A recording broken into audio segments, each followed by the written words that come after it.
Is this the Houthis' latest show of strength, right after MBS secured a fresh regional protection agreement?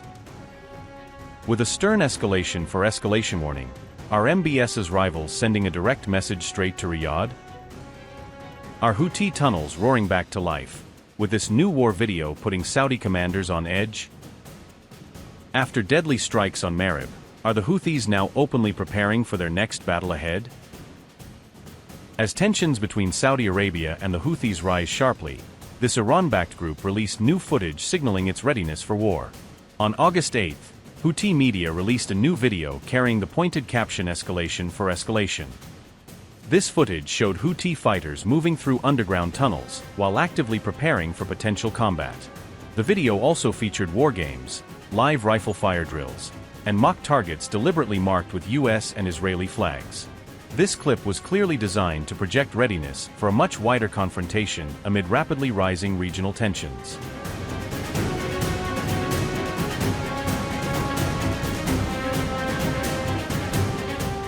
The video emerged just one day after Saudi Arabia, Turkey and Pakistan formally signed their new joint defense pact. Under this agreement, any armed attack on one member nation is treated as a direct attack against all three countries together. This warning footage also followed the Houthis' own deadly strikes on Saudi-backed forces in Marib on August 7.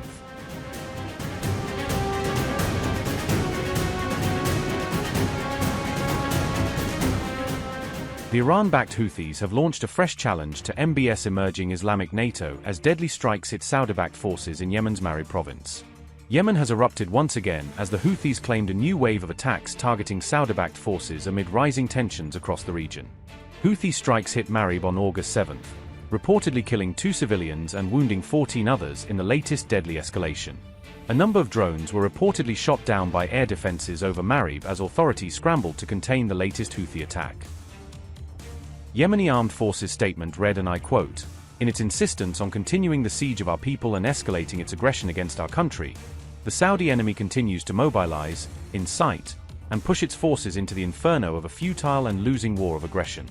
Therefore, after careful monitoring of the movements of its forces and mercenaries, these forces, along with their depots, vehicles, and military equipment, were targeted at the San al-Jin camp. By the grace of God, these were precise and effective strikes using a large number of missiles and drones." The Yemeni armed forces are continuing to confront escalation with escalation, and affirm that they will strike hard against any mobilization or force brought by the Saudi enemy to keep the siege imposed on our country. The armed forces affirm their continued commitment to the two equations, siege for siege and targeting aggressive Saudi mobilizations wherever they may be, and will not allow the aggressive plans against our country to pass without an immediate and severe response. We reiterate our advice to those misled and deceived among our people to leave the Saudi enemy camps and return to their homes before it is too late. We urge them to hasten to save themselves and not become fuel for treacherous entities that have mortgaged their fate to foreign powers, trading in them and their blood for the sake of foreign occupation and expansionist projects at the expense of the security, sovereignty, and independence of the Republic of Yemen. We salute with pride the noble tribes of Marib and the honorable, free people for standing with their people against occupation and subjugation. We affirm to them and to all the tribes of Yemen that we stand with them and are with them to reclaim our people's just rights and lift the siege imposed upon them. God is sufficient for us, and He is the best of guardians, the best of protectors, and the best of helpers. Long live Yemen, free, dignified, and independent. Victory to Yemen and to all the free people of the nation." Unquote. Yemen's conflict is taking a dangerous new turn as the strikes send a fresh warning to Riyadh and raise fears of wider regional escalation. The Houthis are once again flexing their missile and drone capabilities as Saudi-backed targets come under attack in the strategically important Marib region. Marib has emerged as the latest flashpoint in Yemen as renewed fighting fuels concerns that the conflict could spill into a much wider regional confrontation. The deadly attack comes at a sensitive moment, with Saudi Arabia pushing diplomacy and regional de-escalation while tensions with Iran and its proxies remain high. Houthi attacks are now putting Saudi Arabia's defenses to another major test as the kingdom prepares for the possibility of more strikes from Iran-backed forces. The bloodshed in Marib could threaten the fragile momentum behind regional diplomacy and create a major new security challenge for Riyadh and its allies.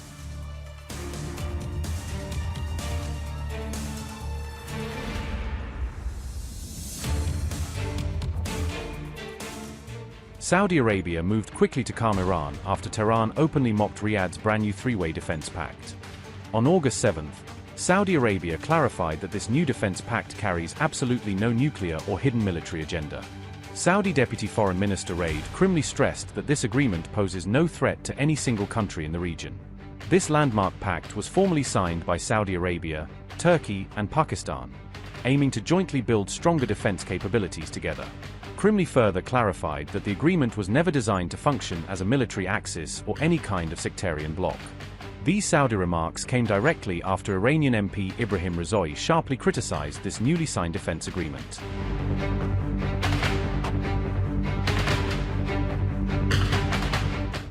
Ibrahim Razoui, a member of Iran's Parliamentary National Security and Foreign Policy Committee, reacted on August 7 after Saudi Arabia signed the new defense agreement with Turkey and Pakistan in Mecca. Razoui posted his response on X, directly criticizing the newly signed Mecca Joint Deterrence Agreement and warning Riyadh not to mistake new partners for guaranteed protection. Ibrahim Razoui said, and I quote, "Saudis must know that a paper agreement with Turkey and Pakistan will not bring them security. Just as years of one-sided nursing to the Americans did not bring them security. Reform your policies so that you do not need to beg for security from others." End quote. Iran's warning comes at a time of growing security concerns for Saudi Arabia, as conflict in the Gulf and Red Sea increases the risks facing the kingdom's cities, infrastructure, and energy export routes. Earlier in the regional conflict, Iran launched attacks against Saudi-linked targets using drones and missiles, presenting them as retaliation against states it accused of facilitating U.S. military operations. Tehran has argued that any country providing territory, facilities, or practical support for U.S. action against Iran could be treated as part of the confrontation and therefore exposed to retaliation. While Iran has not recently claimed direct strikes against Saudi Arabia, Yemen's Iran-aligned Houthi movement has continued attacks and threats against Saudi-linked vessels, ports, and oil infrastructure.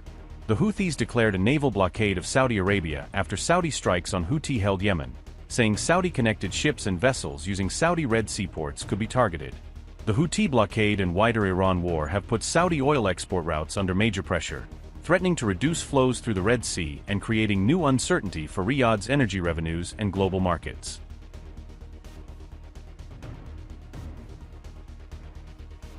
Turkey, Saudi Arabia, and Pakistan signed a mutual defense agreement in Mecca on August 7, bringing their leaders together amid heightened regional turmoil and security concerns across the Gulf.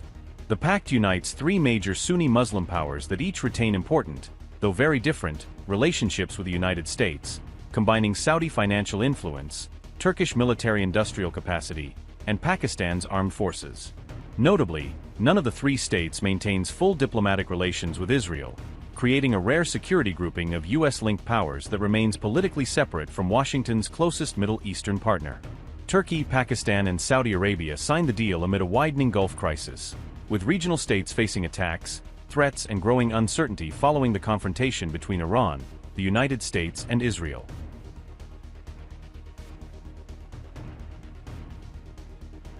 Turkey brings NATO's second-largest military by personnel. Saudi Arabia contributes immense Gulf influence and defense spending, while Pakistan adds a battle-tested military and the only nuclear arsenal in the Muslim world. Riyadh has been seeking to deepen security cooperation with key partners as it looks for stronger deterrence and more reliable regional arrangements beyond traditional dependence on Washington. At the same time, Saudi Arabia has raised alarm over growing regional threats from Iran-aligned groups, particularly as maritime, missile, and drone risks have increased across the Gulf and Red Sea. However, the full text and operational details of the agreement were not immediately released, leaving open major questions about joint command, deployment obligations, intelligence sharing, and the exact meaning of mutual defense. Saudi Arabia and Pakistan already signed a mutual defense pact in September 2025, stating that aggression against one country would be treated as an attack against both, making Turkey's inclusion a potentially major expansion. Upgrade your news experience with the all-new HT app. Download now.